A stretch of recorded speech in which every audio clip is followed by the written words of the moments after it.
Satan. Come on, we all know who he is, or we think we do. That's why this video is called A Brief History of Satan instead of The History of Satan, because I'm just giving my view, my interpretation.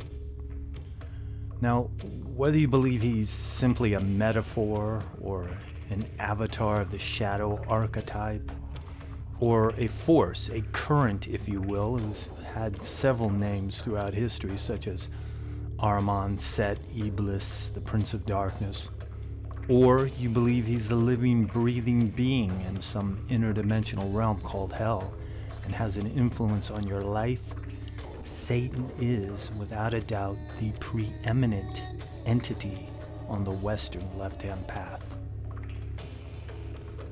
To begin with, the word Satan is the English transliteration of the Hebrew ha-Satan, the adversary. And in the Hebrew Bible, Satan doesn't appear as a monster or the leader of some angelic empire with an army set on overtaking heaven and earth alike. No, but instead he's a being of superior intelligence and status. The truth is, this Satan is not necessarily evil or opposed to Yahweh. He works for him, a servant, an angel. I know what some of you might be thinking. You're talking about Lucifer when you say an angel. No, I'm not. And for those of you who think Satan and Lucifer are the same being, you're wrong. Anyway, when Satan, or the adversary, appears in the Hebrew Bible's book of Job, he's a member of Yahweh's royal court, an angel, Ben Elohim, a son of God, one of the divine beings. And he's got a job to do, and in this case it's to fuck with Job to get him to turn on Yahweh. And why would Yahweh want this? Because he believes Job is the most loyal to him of all human beings, and he wants to test him. Thus, this poor bastard goes through more shit than you can imagine, and in the end, his loyalty stays intact. Now, what's interesting about this story is it shows what kind of prick Yahweh is in the Old Testament, and how very different he is in the New.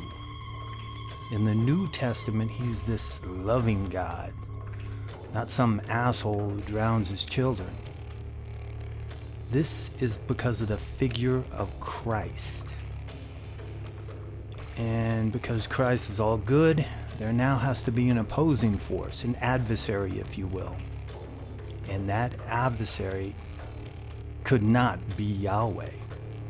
So now we have a new and improved Satan.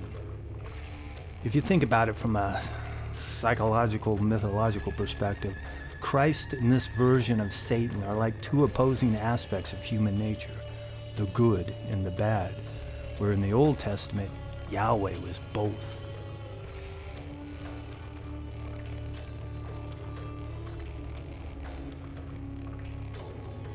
And this version of Satan, he's an evil spirit who, through his subordinate demons, takes possession of human bodies, making them diseased or act out violently.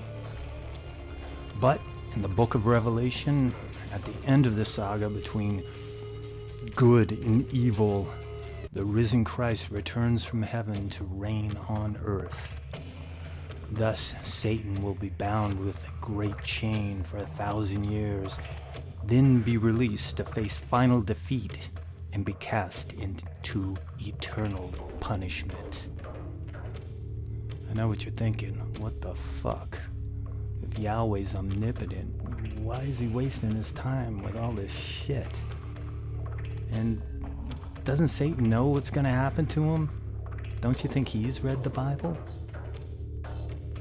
Even medieval theologians discussed at length problems raised by belief in the existence of a being called Satan in a universe created and sustained by an all-powerful, all-wise, and all-loving God.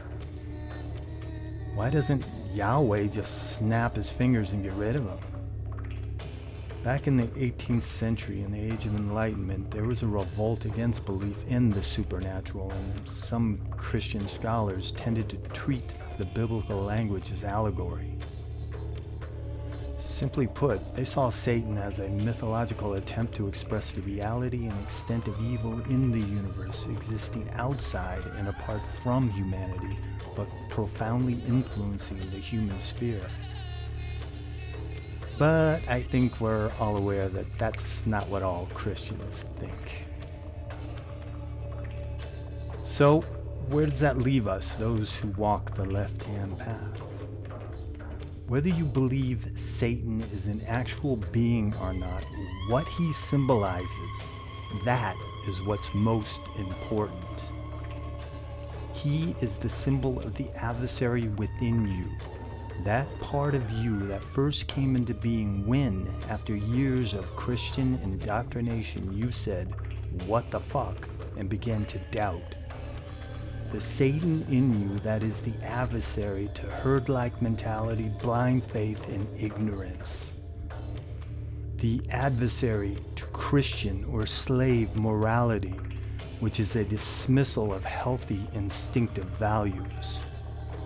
That same Christian morality that glorifies living an apathetic life while suppressing what this world has to offer. In 2 Corinthians 4:4 it states, Satan, who is the god of this world. Damn right he